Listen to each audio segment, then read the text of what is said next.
The situation on the Korean Peninsula continues to head in the wrong direction. Tensions continue to increase due to the negative action-reaction cycle with no off-ramps in sight. The Secretary-General deeply regrets the divisions that have prevented the international community from acting on the DPRK, as well as on other threats to peace and security around the world. The Korean Peninsula must be an area for cooperation. President, according to DPRK needs to take immediate steps to resume dialogue leading to sustainable peace and the complete and verifiable denuclearization of the Korean Peninsula. This should include the DPRK refraining from carrying out further launches using ballistic missile technology or nuclear tests. Second, a comprehensive approach is needed. We welcome the Security Council commitment to a peaceful, comprehensive diplomatic and political solutions to the situation on the Korean Peninsula, as well as the importance that the Council has placed on working to reduce tensions. Diplomacy, not isolation, is the only way forward. Third, it is critical to avoid an unintended escalation. Communication channels must be enhanced, particularly military to military.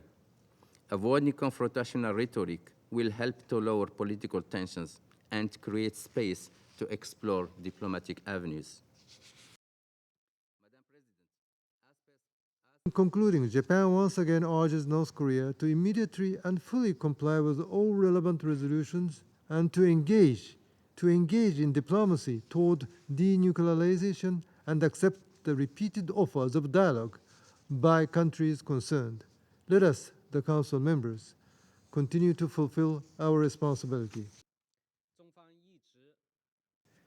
美国及其有关国家一面推动讨论朝核问题，一面却推卸自身责任，在亚太地区公然开展有违不扩散核武器条约目的和宗旨，导致武器及核材料扩散的核合作，甚至还意图在地区复制核共享。这些行为难道不是明目张胆的核扩散吗？这种选择性的防扩散做法，不仅对半岛无核化进程造成严重的负面影响，还将严重加剧地区爆发军事冲突的风险，值得高度警惕。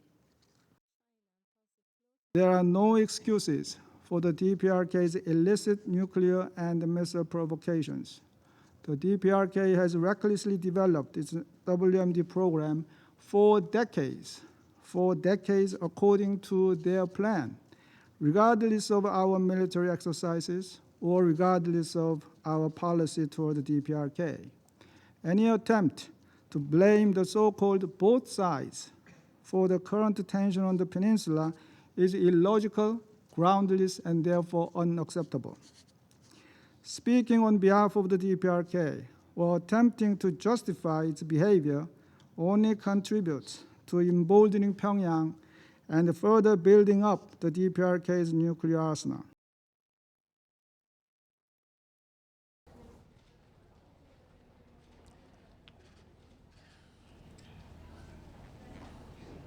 This weekend's ICBM launch poses a threat not only to the region, but also to international peace and security. In particular, it demonstrably undermines nuclear nonproliferation across the globe. The United States and 9 countries remain fully committed to diplomacy and continue to call on the DPRK to return to dialogue. But we will not stay silent as the DPRK advances its unlawful nuclear and missile capabilities, threatening international peace and security.